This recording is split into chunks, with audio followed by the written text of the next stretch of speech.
Amigos, ¿cómo están? Bienvenidos a Momentos. Mi invitado de hoy es un nuevo exponente de la novela negra en el país y está cosechando grandes éxitos.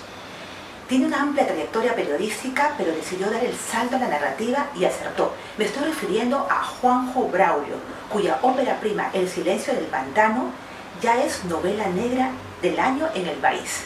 Gracias por estar aquí, Juanjo. Muchas gracias, Elga. A vosotros. Juanjo, ¿por qué razones un periodista como tú incursiona en la literatura? ¿Qué demandas o necesidades narrativas te condujeron a ello? Vamos a ver, a mí hay una definición de periodista que me gusta mucho, ¿vale? Además de las que nos burlamos de nosotros mismos, que considero yo que son las mejores definiciones, ¿no? Cuando te ríes de ti mismo un poco. Que un periodista es alguien que no tuvo el suficiente talento para ser escritor ni el suficiente valor para ser policía. Y entonces se quedó una cosa intermedia entre las dos cosas, ¿no? Yo creo que siempre he tenido esa pulsión por escribir, por crear. Yo acostumbro a decir también que lo que más me gusta hacer en esta vida es leer. Pero como por leer no pagan, no hay nadie que te vaya a pagar por leer, ¿no? Sí. Entonces pues busqué la cosa más parecida que pude encontrar, ¿no? Y esa fue ser periodista. Cuando ejerces el periodismo, cuando trabajas como periodista, pues te pasas la vida escribiendo, evidentemente, ¿no? Sí, buscando información y escribiéndola, ¿no? Entonces, pues bueno, digamos que esa necesidad la veía yo sublimada pues, en mi trabajo diario, en los periódicos donde he trabajado, en la emisora de radio donde trabajé después, etc. Ahora estoy en una etapa de mi vida que sigo siendo periodista, pero como dicen mis compañeros, me he pasado al lado oscuro, es decir, estoy ahora mismo en muy oscuro, ¿no? En un gabinete de prensa, no, me refiero a un gabinete de prensa. Entonces, digamos que tenía esa necesidad, esa pulsión, ¿no? Por escribir, ya la podía orientar hacia una parte más creativa y menos profesional, ¿no? Es decir, el periodismo no deja de ser, con todo lo interpretable que tú quieras, con todos nuestros defectos, nuestras miserias, todo lo que tenemos, este oficio, como cualquier otro, tampoco es tan distinto, solo que nosotros estamos permanentemente en el candelero, ¿no? Pero tenemos, es un oficio como otro cualquiera. Entonces yo tenía ya podía, digamos, satisfacer esa pulsión, ¿no?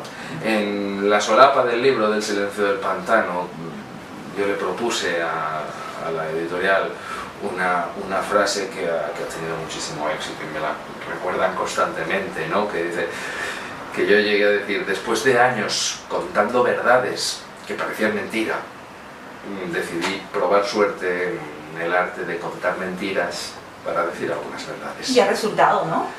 Hasta ahora sí, hasta ahora sí, el libro lleva 3 semanas en las librerías y la respuesta ha sido pues apabullante. Sí, exitosa totalmente.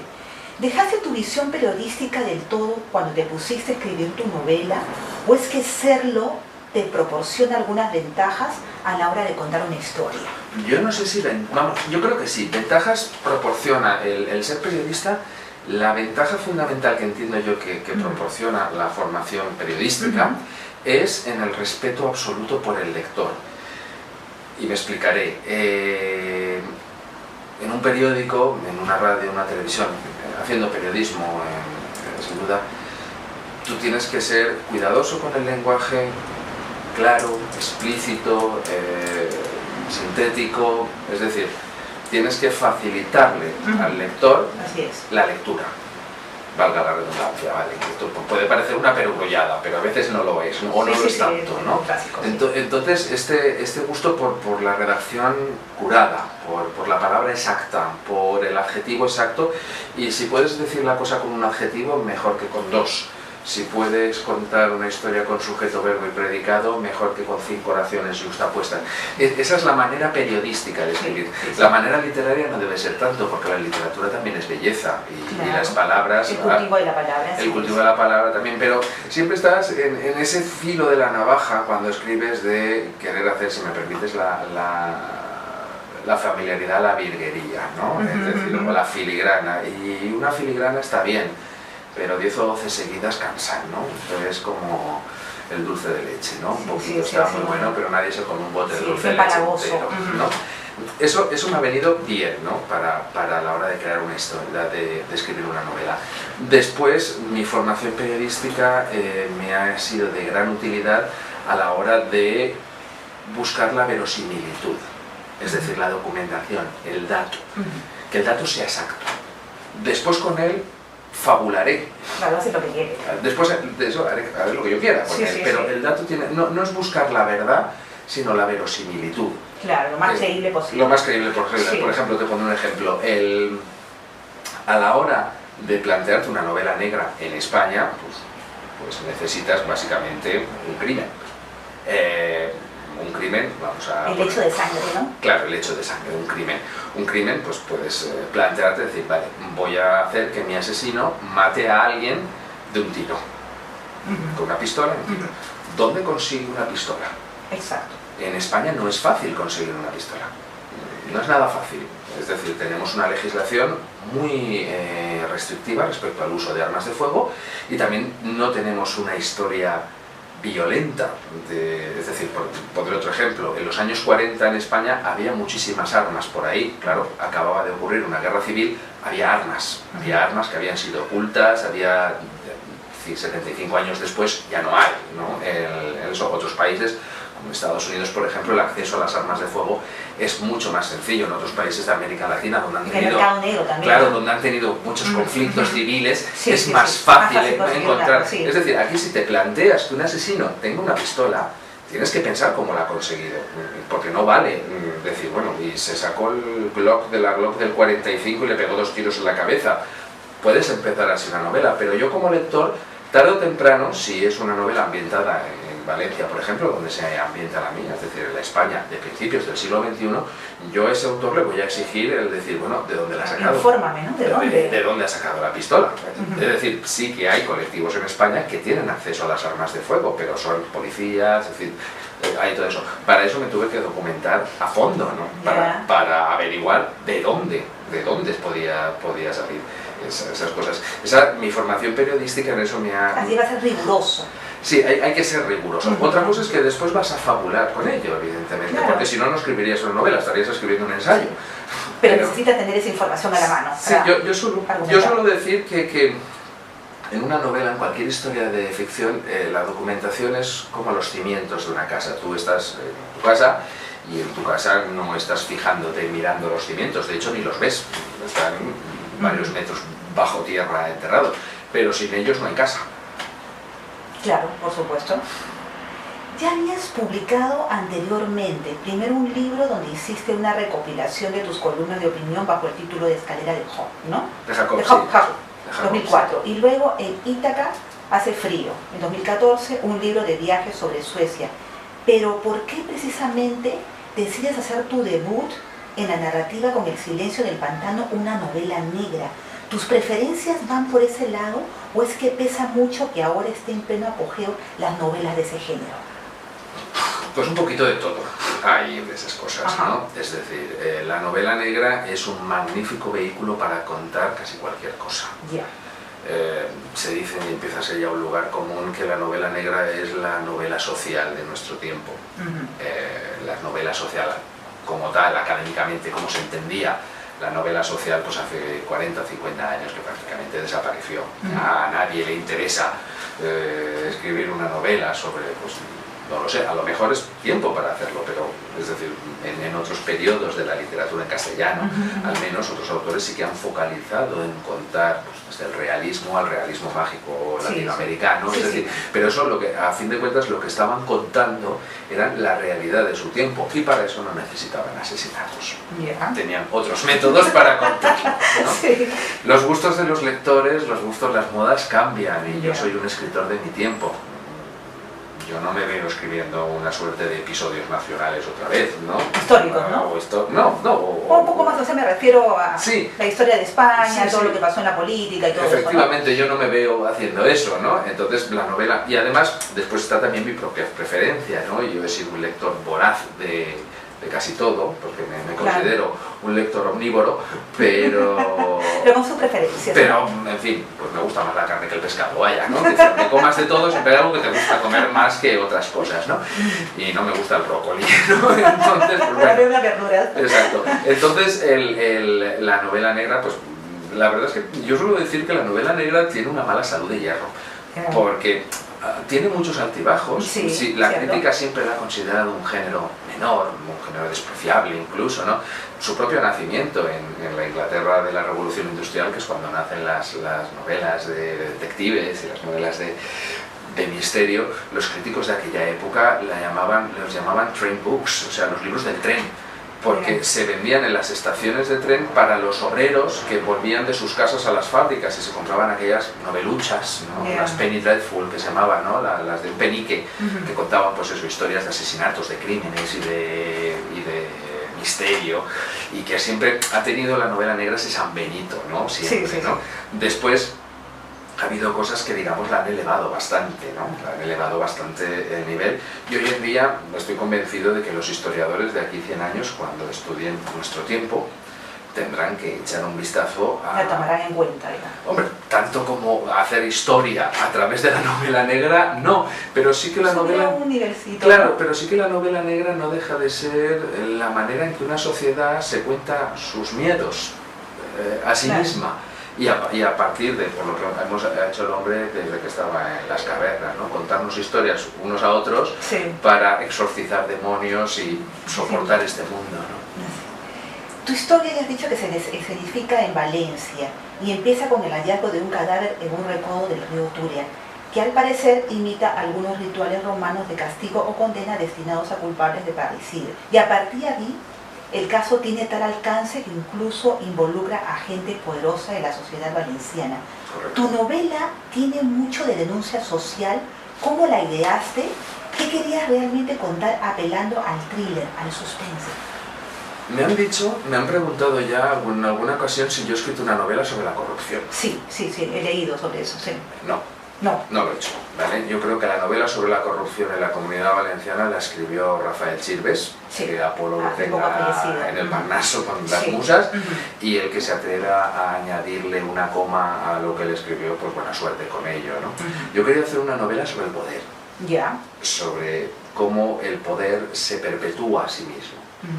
La historia que cuento en El silencio del pantano está ambientada en Valencia por comodidad, porque es mi ciudad, nací aquí y bueno, la conozco bien, ¿no? Sí, al revés y al derecho, ¿no? Al revés y has visto derecho. todo esto. Claro, al revés y al derecho. Entonces me hubiese resultado muchísimo más difícil intentarla ambientar, pues no sé, en el Madrid del siglo XVI, aunque lo que se cuenta en ella puede pasar en cualquier sitio y en cualquier época. Exacto, porque el poder y corrupción va de la mano, ¿no? El poder necesita herramientas, herramientas para perpetuarse, ¿no? Y para conseguirse y para perpetuarse. Y la corrupción es una más. Hay muchas maneras, ojo, hay muchas maneras de poder, ¿vale? Hay poderes legítimos, es decir, el poder de un partido político, de un determinado representante político que gana unas elecciones en las urnas y gobierna, ese es un poder legítimo durante el tiempo que se le otorga ese Pero luego se transforma, ¿eh? Se tienen que pegar ahí al poder. Algunos sí y otros no, ha habido de todo, ¿no? Ha habido de todo. Tampoco hay que hacer una generalización porque siempre es injusta, ¿no? En Latinoamérica pasa mucho eso, ¿eh? Sí, no ha habido suerte en Latinoamérica no hemos tenido mucha suerte con los gobiernos, no ha habido suerte. Y todo eso. Pero luego también hay un poder legítimo económico, es decir, si una persona determinada con su esfuerzo, su talento o su fortuna gana dinero y tiene una fortuna, pues es suyo. Claro. Y ese es un poder legítimo y con ese dinero podrá hacer lo que él quiera. Hay incluso un tipo de poder sentimental. En cualquier pareja siempre hay uno que está más enamorado que el otro, con lo cual el que está menos enamorado suele tener unas ciertas palancas para dominar, un cierto control para dominar al otro. Hay dos poderes que no se pueden. Si hay una característica común a todos los poderes, a cualquier tipo de poder, es que se puede perder. No ha habido imperio en la historia que haya durado, de los grandes imperios, el imperio romano, el imperio español incluso, ¿no? Se perdió el poder. No ha habido fortuna en la tierra que se haya mantenido, que no se haya dilapidado, mejor dicho, que no haya desaparecido. Grandes ricos que han terminado, pues un par de generaciones después no tenían nada. Sí. Incluso el poder sentimental del que hablábamos antes, el amor se termina y se acaba, y ese Sí, poder que, se pierde. claro, y ese poder que tenía el menos enamorado, digamos que lo pierde por determinadas circunstancias. Pero hay dos poderes que son eternos. Tres si eres religioso, el poder de Dios, pero no es mi caso. Los otros dos poderes que sí que son eternos son el poder del escritor cuando escribe, Sí. que es Dios. Puede Totalmente. hacer cualquier cosa. Sí, sí. Puede hacer que la luz de la luna cure el mal de amores, que hablen las flores, puedes hacer cualquier cosa, pero lo que tú quieras, ¿no? Tú eres ante tu, voy a decir, tu página en blanco, ya nadie escribe a mano, casi nadie, ¿no? Ante tu pantalla del ordenador, eres un dios, un pequeño diosecillo que juegas con tu universo. Y el otro poder, potente, rotundo, único, es el poder del asesinato. En el momento que tú matas a una persona, durante ese instante le estás quitando todo lo que es, todo lo que ha sido y todo lo que será, todo. Dura unos instantes solamente, pero ese poder es eterno, es inamovible. Y yo quería combinar las dos cosas, es decir, el poder del escritor y el poder del asesinato. El resultado es el silencio del pantano. Como ya hemos dicho, Juanjo, tu historia puede darse en cualquier país. Por ejemplo, le decía, el latinoamericano, ¿no? Sobre todo en lugares donde hay prosperidad económica, ¿no? La corrupción, el poder, la delincuencia, la falta de valores. Está claro que es una degeneración del ser humano y por ende de las sociedades. Por tanto, ya casi a nadie escandaliza. Y lo digo por un eslogan que se ha puesto de moda en mi tierra respecto a los candidatos a cargos políticos. Roba, pero hace obra. La gente se resigna. ¿Qué comentario te sugiere? Es duro eso porque implica que, vamos a ver, una de las tesis de mi novela es que bajo el estímulo adecuado y las circunstancias adecuadas, cualquiera puede ser un canalla. Así es. Sí, no quiere decir que todo el mundo lo sea ni que todo el mundo vayamos a serlo, pero apelando al refranero, de este agua no beberé, ¿no? Nunca digas de este agua no beberé. Pero qué carácter, personalidad, fragilidad humana. Sí, probablemente está en la propia esencia del ser humano esas dos caras, la luminosa y la oscura, ¿no?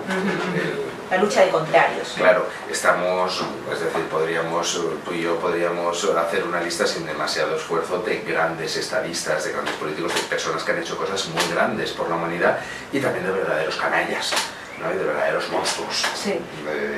De eso. Esa resignación yo me imagino que tiene que ver también con la calidad democrática de cada país, de su historia, de su trayectoria histórica. De cómo se gestó también. Claro, ¿no? Montesquieu decía, bienaventurados que afortunados son los países que tienen una historia aburrida. No han padecido tanto. Claro que los que la tienen interesante, pues su gente ha padecido mucho, Sí. ¿no? Es decir, la historia de Bélgica debe ser la cosa más aburrida del mundo de leer. Sin embargo, la historia de, pues no sé... De los países latinoamericanos, el peruano lleno de guerras. Exacto, o por ejemplo la propia España, ¿no? Sí. Es decir, en España desde el año 78 hasta aquí estamos viviendo un periodo de paz, prosperidad, y se nos ha notado mucho ya. Pero desde 1812, desde la invasión a Napoleón, hasta 1975 con la muerte de Franco, la historia de España es una lamentable sucesión de pronunciamientos, guerras civiles, enfrentamientos, sangre, miseria, muy mala. Entre los comentarios que he encontrado acerca de tu libro está esta que me ha llamado la atención, que es de Todo Literatura. El autor ha sabido construir una novela social abundando en ciertos demonios de nuestra sociedad. ¿Hacemos algo para matar o por lo menos para exorcizar nuestros demonios? Supongo que contarlo. Nada más, no queda otra. No queda otra, no hay otra manera de hacerlo, ¿no? En el momento que nombras una cosa, los temores, los miedos, son siempre peor en tu interior que cuando los verbalizas. Es decir, la pesadilla más aterradora que hayas podido tener, si se la cuentas cuando te levantas a tu pareja, a tu mujer, una vez contada en voz alta, al cabo de un rato empiezas a pensar, vaya estupidez, me ha asustado de esto, pero claro, cuando la estabas viviendo tú era aterradora. horrible. Horrible, Sí. era aterrador. Sí. Pero sin embargo cuando lo cuentas, pues como que pones luz, ¿no? En donde antes estaba oscuro y en el momento que tú iluminas algo, deja de ser tan terrorífico. Claro. Yo creo que con la novela negra, la nueva novela social, con esta manera de contar las cosas, ponemos luz a partir de mentiras, a partir de embustes, a partir de fábulas, en realidad, ¿no? Que pueden estar más o menos basadas en la realidad, más o menos inspiradas, incluso ser más o menos reconocibles ciertas cosas, ¿vale? Pero a pesar de eso, en el momento que las contamos, los demonios empiezan a parecer un poquito más ridículos, o al menos más manejables. Desde que concebiste la historia hasta el final, ¿cuánto tiempo invertiste en documentación, si es que lo hiciste, y redacción de la misma? ¿La historia fluyó o tuviste algunos tropiezos? Me imagino que con tu pregunta me estás preguntando si yo soy un escritor de brújula o un escritor de mapa. Bueno, más o sí, menos, sí. ¿no? Bien. El proceso de documentación duró así lo que fuese en su stricto, ¿no? Que tenían, por soltar un latinajo, unos 4 meses. Más o menos. 4 meses. Sí, 4 meses en los que solo leía. Leías nada más. Solamente leía, tomaba notas, aquello empezaba a crecer mucho, ¿no? Es decir, toda aquella documentación que yo tenía. Entonces llegó un momento que decía, bueno, a partir de aquí tengo que ponerme ya a escribir. Sin embargo, durante el proceso de redacción seguí documentándome, es decir, me surgían nuevas cosas, nuevas preguntas, nuevas dudas, ¿no? Conforme la historia avanzaba, pues me surgían nuevas cosas que implicaba parar un poco de escribir para averiguar lo que necesitaba averiguar, ¿no? Eso es un proceso que es un poco, al menos en mi caso, y tengo otros compañeros, otros amigos escritores que dicen que ellos elaboran las fichas, ¿no? Sí. Elaboran fichas, tienen todas las escenas planificadas, que tardan muchísimo en planificar todo eso, y en el momento que lo tienen cerrado, todo aquello, es cuando ya se ponen a redactar, y entonces es ir siguiendo. Por eso hablo yo de escritor de brújula o escritor de mapa. El escritor de mapa lo tiene todo, tiene el mapa, que son sus fichas, su documentación, sus cosas planificadas, y cuando se pone a escribir va siguiendo el mapa que él mismo se ha elaborado. En mi caso no es así. Yo sabía dónde quería llegar y llevaba una brújula, sé que quería ir al norte. Lo que me iba a encontrar por el camino, sabía algunas cosas que me iba a encontrar y otras que simplemente me las encontré. O sea, que habías visualizado ya el comienzo y el final, el resto no. No exactamente así, no exactamente así. Yo sabía muy bien qué historia quería contar y también la estructura que quería para esa historia. Yo no quería una estructura, digamos, convencional, Sí. no lo es. No tiene nada de convencional. No quería una historia con introducción, nudo y desenlace, digamos, canónica, ¿no? o el manual, ¿no? El manual dice que una historia se cuenta así, ¿no? No, yo no quería hacer eso, tampoco quería, pero sin embargo tampoco no quería porque no sé si me hubiese salido bien, porque a mí me hubiese encantado contar una historia como las cuenta Juan Marsé o Follner, ¿no? De estas historias de varios narradores con estructuras circulares, pero claro, en eso lo que dice el maestro Vargas Llosa, ¿no? Es decir, el límite de la legibilidad. Si te pasas, te caes, y como te caigas, no te levantas, ¿no?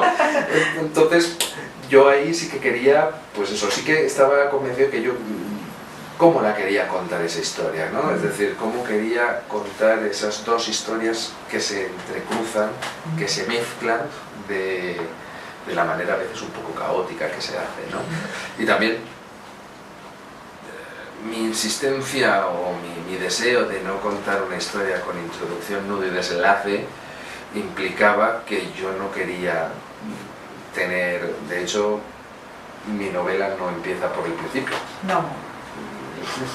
No empieza ni termina por el final. Es rara tu novela, es rara. Y termina por el final, pero porque pensé que me hacía ilusión, o los lectores y los críticos dirán si lo he conseguido, hacer una novela como es la vida, porque la vida no tiene introducción, no de desenlace, la vida es la vida, y te pasan cosas, y hay veces que te pasan y hay veces que no te pasan, y hay veces que sale bien y hay veces que sale mal, y cosas que no tienen nada que ver. Y a veces cosas que están inconexas y que he intentado emular, porque la literatura a fin de cuentas emula la vida. siempre, o casi siempre. ¿Cómo se asume el éxito de una primera novela, que ni bien está al alcance del público, ya tiene el título de mejor novela negra del año? Se habla de una película y que numerosas editoriales quieren publicarla ya. ¿Imaginaste tener tanta acogida de inmediato? ¿Te tomó por sorpresa? ¿Pero la querías? ¿Anhelabas algo así? Vamos a ver, mentiría más vilmente si dijera que no quieres tener muchos lectores. Cualquier escritor los quiere tener, para eso escribes. Claro, por quieres supuesto, que te lea tu público. Claro, quieres que te lea todo el mundo, ¿no? Y cuanto más mejor, ¿no? La verdad es que no, estoy bastante abrumado y agradecidísimo, por supuesto, ¿no? Ante la respuesta que El silencio del pantano ha tenido, primero la crítica y después el público, y cuando estaba el libro en la imprenta me llamaron para decirme que la productora Z Cinema, que es la productora que, por cierto, su última película es la que ha llevado a la pantalla Las aventuras de Anacleto, agente secreto, es esa productora, esa es la productora, que es Z Cinema, que es una de las productoras importantes españolas, que quería llevarlo. Es que el libro estaba en imprenta, es decir, el productor lo había leído y le había gustado mucho y quería hacer un proyecto audiovisual y comprar los derechos. Y qué bueno que estuvo a su alcance, ¿no? Para leerlo y todo. Para ellos sí, ¿no? bueno, esto es cosas que hace la editorial, ¿no? Es decir, cuando el libro pero se han movido bien, han trabajado bien. Sí, cuando el libro está en la imprenta, pues tiene lo primero que sale de la imprenta son lo que se llama las ediciones noveniales, exacto, ¿no? Es decir, que esas se distribuyen, digamos, entre la crítica y el sector, es decir, de una distribución muy restringida, ¿no? Sí. Eso al menos hacen las editoriales grandes. El primer shock fue no tanto esto. El primer shock fue que una editorial grande como Ediciones B le gustara la novela y la quisiera publicar como una de sus apuestas del año para un escritor desconocido, como soy yo. Es decir, como una primera novela. Has tenido mucha... Eso no es normal, claro. No, está extraordinario. ¿Cómo ve el periodista Juanjo Braulio a Juanjo Braulio, el escritor, y viceversa? ¿Se critican mucho o están contentos con lo que son y han obtenido? Yo diría que no se soportan. No se soportan, no se llevan bien, Dios mío. ¿Cómo es eso, hija? Hay lucha, hay pugna. No se llevan demasiado bien, ¿no? Vamos a ver, al menos en mi proceso creativo, uno y otro se pasan el día peleando. Evidentemente, y de esa pelea, o sea, de la tesis y la antítesis viene la síntesis, ¿no? Es decir, se pasan el día peleándose, ¿no? Es decir, porque el periodista quiere poner datos, quiere poner... más riguroso, más... No, quiere poner nombres y apellidos, ¿vale? O sea, quiere poner nombres y apellidos y quiere poner... Y sin embargo el escritor no quiere hacer eso, ¿no? El escritor quiere trascender, porque a fin de cuentas el dato es válido aquí y ahora.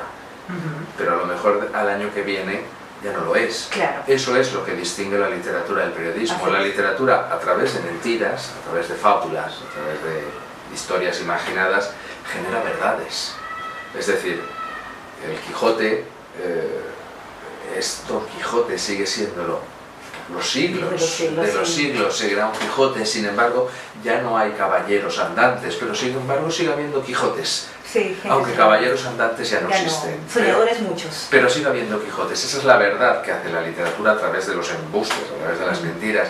Si ponemos por caso, por ejemplo, a mí me gusta contar la anécdota del cardenal Richelieu. El cardenal Richelieu, el histórico, el que existió de verdad, que fue primer ministro de Luis XIII de Francia, fue uno de los grandes estadistas de Francia, el que prácticamente convirtió Francia en un estado, en un país medieval, y lo convirtió en una nación moderna prácticamente como la conocemos hoy. Sin embargo, pero ese no lo conoce nadie, el que es verdad, el Richelieu auténtico, es el maquiavélico malvado de los tres mosqueteros que se inventó Alejandro Dumas, que cogió un personaje histórico, lo retorció como él quiso y lo convirtió. Es decir, si yo ahora te dijera de alguien que conocemos tú y yo, uy, ten cuidado con ese Elga, que es un Richelieu, no pensarías en que es un gran estadista, pensarías que es un maquiavélico malvado, perverso y casi demonio. Claro, y demoníaco, manipulador de los tres mosqueteros que se inventó. Claro, eso es lo que hace la literatura. Por eso el Braulio periodistas con el Braulio escritor se pelean por eso, se pelean porque el Braulio, salvando todas las distancias, ni me considero Cervantes, ni me considero Alejandro Dumas, pero sí que quiere, el Braulio escritor sí que quiere fabular, mientras que el Braulio periodista quiere contar. y los datos de hoy valen hoy. Es decir, yo recuerdo cuando era yo muy jovencito y entré por primera vez en la redacción de un periódico, mi primer jefe me dijo: ten presente que todo tu trabajo de hoy, todo lo que hoy vas a trabajar, y a lo mejor vas a trabajar muchísimo y te vas a dejar el hígado por conseguir una declaración de tal, o por conseguir hablar por teléfono con alguien, por conseguir el titular perfecto, mañana servirá para envolver pescado. Así es. Todo tu trabajo de hoy, es decir, cuando llegues a casa y digas: hoy he hecho lo mejor que he hecho en mi vida profesional y tal, dentro de una semana, eso que tú has hecho, que te dejaste media alma en ponerlo, va a servir para encender una barbacoa o envolver un pescado. No va a servir para nada, ¿no? Es decir, será un trozo de papel viejo. ¡Qué triste! No, es la verdad. Pero sí, es cierto. Es la realidad. Sí, me ha pasado yo también. Es la realidad. Entonces, claro, pero aún así el periodista quiere lo último, lo más nuevo, lo exacto, el dato y tal. Y el escritor, claro, y el escritor dice: para, que mañana esto solo servirá para envolver pescado. Igual un libro también puede terminar sirviendo para lo mismo, pero va a durar un poco más. Pero va a durar un poco más. ¿Probarás otros registros literarios como una forma de explorar tu creatividad o ya has encontrado tu sitio en la literatura? Yo creo que me queda bastante por explorar, ¿no? O sea, hay cosas que sé que no haré nunca, ¿vale? Sé que yo no me veo haciendo, por ejemplo, novela histórica. No me veo. No... Digamos que tengo tanto gusto por el dato que me volvería loco, porque yo necesitaría saber exactamente cuántas panaderías había en la Constantinopla de 1443 en una sola calle, y si no lo sé no puedo escribir, y eso es imposible de saber. Entonces, esa parte que tienen los escritores de novela histórica, ¿no? de mezclar la historia con la fantasía y tal, yo no sería capaz de hacer eso. Y novela romántica, pues no me veo, tampoco me veo, pero otras cosas, pues a lo mejor, ya te digo, no tanto. También mi novela es negra, pero es negra porque mete la nariz en los rincones más oscuros del alma humana, por eso es negra, pero no me atrevería yo a decir que es una novela negra en el estilo, en el sentido canónico del término de novela de detectives, claro, de habitación cerrada, de misterio, no, aunque de todas maneras en nuestro tiempo la literatura es todo un híbrido, es decir, todo está mezclado, todo está mezclado con todo. Sí, es un mix. Dices en tu web, a manera de presentación: soy muchas cosas. Marino frustrado, cocinero por herencia, viajero entusiasta, arquero intermitente, guitarrista amateur, pintor en ciernes, entre otras cosas más. A lo que digo, por eso eres artista, ¿no? Si no eres todo eso, ¿qué eres y qué nunca serás? Juan. ¿Qué soy? Pues lo que defino en mi web exactamente, ¿no? Que soy muchas cosas sin ser del todo nada, ¿no? Es decir, quizá también el impulso de creación, el impulso artístico es eso, de probar, ¿no? De decir, a ver si soy capaz, ¿no? Que no soy un sectario, no soy un creyente absoluto de nada, no creo que tenga ninguna convicción profunda de nada, pienso que todo es discutible y que todo es cuestión de perspectiva, ¿no? Es decir, incluso en el caso de mis personajes, los que son más malvados, ¿no? Los que son más oscuros, los que son más tenebrosos, tienen sus razones para ser así, es decir, no son así por un mero capricho, en este caso de su creador, que soy yo, ¿no? Sino que cuando los creaba intentaba crearlos, yo con mi agente decía, yo es que creo los personajes desde el principio. Y esto puede parecer una perogrullada, pero crear personajes desde el principio implica construirlo para que se comporte de una determinada manera por unas determinadas circunstancias. Es decir, bien porque tiene la mente rota, como es el caso de Q, ¿no? Bien porque su infancia, el hábitat donde salió lo hicieron así, como es el caso de Falconetti, bien porque las circunstancias la abocaron a ello, como es el caso de la Puri, bien porque, bueno, nació así y las circunstancias también le llevaron a un una determinada manera de ser y de actuar, como es el caso de David Grau, ¿no? Es decir, todos mis personajes tienen un porqué, ¿no?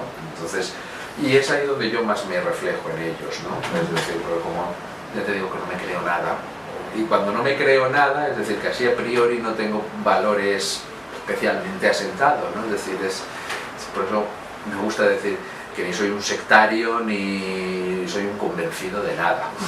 ¿Y eres feliz así? Sí, claro, ¿por qué no? Es claro. Ha sido un placer conversar contigo, Juanjo. Muchos éxitos, los tendrás muchos más y espero verte nuevamente en el camino. El placer ha sido mío, ha sido una conversación de lo más agradable. Muchas gracias. Espero que el programa haya sido de vuestro agrado. Si quieren acceder a otras entrevistas, pueden entrar a mi blog www.edgarreategui.blogspot.com.es. Gracias por estar ahí. Nos vemos pronto.